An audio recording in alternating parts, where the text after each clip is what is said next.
بسم الله الرحمن الرحيم، والصلاة والسلام على أشرف المرسلين سيدنا محمد وعلى آله وصحبه أجمعين، صلاة تنحل بها الكرب وتنفك بها العقد. اللهم اغفر لي ولوالدي وللمؤمنين والمؤمنات يوم يقوم الحساب. اللهم آمين يا رب العالمين. طبعا احنا في شهر رجب، ويمكن الفيديو بتاع النهارده هو متأخر، المفروض كنت نزلته يعني في أول رجب. طبعا الفيديو دوت عن فضل الأعمال الصالحة في رجب. لو عايز تعرف أجر العمل الصالح في شهر رجب فشوف الفيديو ده. الفيديو ده جميل جدا جدا وبسيط برضو جدا جدا وسهل، يعني مش مفيهوش مجهود، مفيهوش يعني مصاريف، لا، هتاخدي حسنات من الهوا وانت قاعدة في بيتك.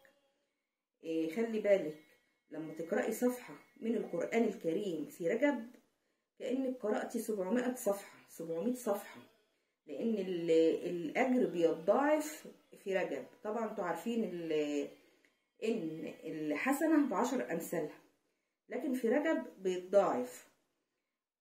ولو طلعتي صدقة، الصدقة بتعدل 700 صدقة، والتسبيحة لو قلتي سبحان الله سبحان الله سبحان الله سبحان الله، التسبيحة الواحدة بتعادل 700 تسبيحة، يعني بتاخدي 700 أجر على التسبيحة الواحدة. ولو قلتي الله أكبر برضو كذلك، الحمد لله كذلك، يعني أي عمل صالح بيتضاعف ل700 حسنة. فياريت ما نضيعش الأجر والثواب ده، يعني ممكن الذنوب العام كله تتمحي في الشهر ده وانتي قاعدة مش هتنزلي من بيتك.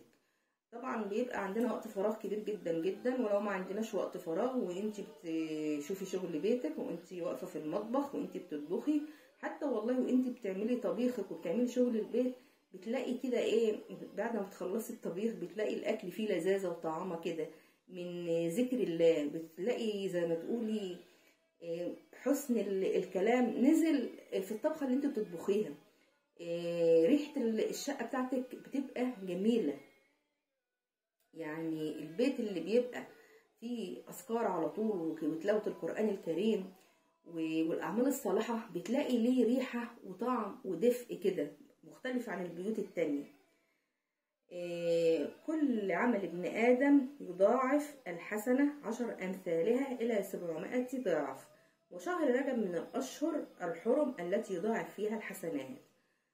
فلو عايزة يبقى تاخدي حسنات كتير فعليك بالعمل الصالح في هذا الشهر.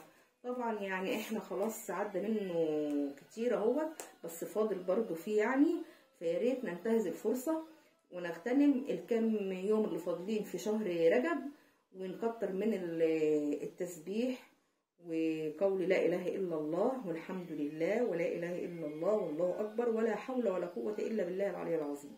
كل جملة من الجمل اللي أنا قلتها ديت بتتضاعف، بتاخدي على كل جملة 700 حسنة.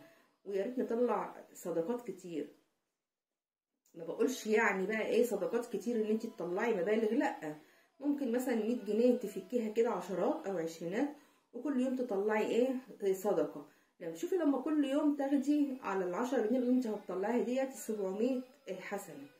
يعني ده غير الدعوة بقى يعني انت هتاخدي 700 حسنة من ربنا، وهتاخدي كمان دعوة حلوة من ست محتاجة خدت ال10 جنيه ديت تجيب بيها. لو هتجيب بيها حتى هتقولي مش هتعمل حاجة، لا هتعمل. لو هتجيب بيها شوية عيش في البيت، لو هتجيب بيهم نص كيلو سكر، يا ست مش هيجيبوا نص كيلو سكر بس مش مشكلة، يعني اللي على قد الحفك مد رجليه.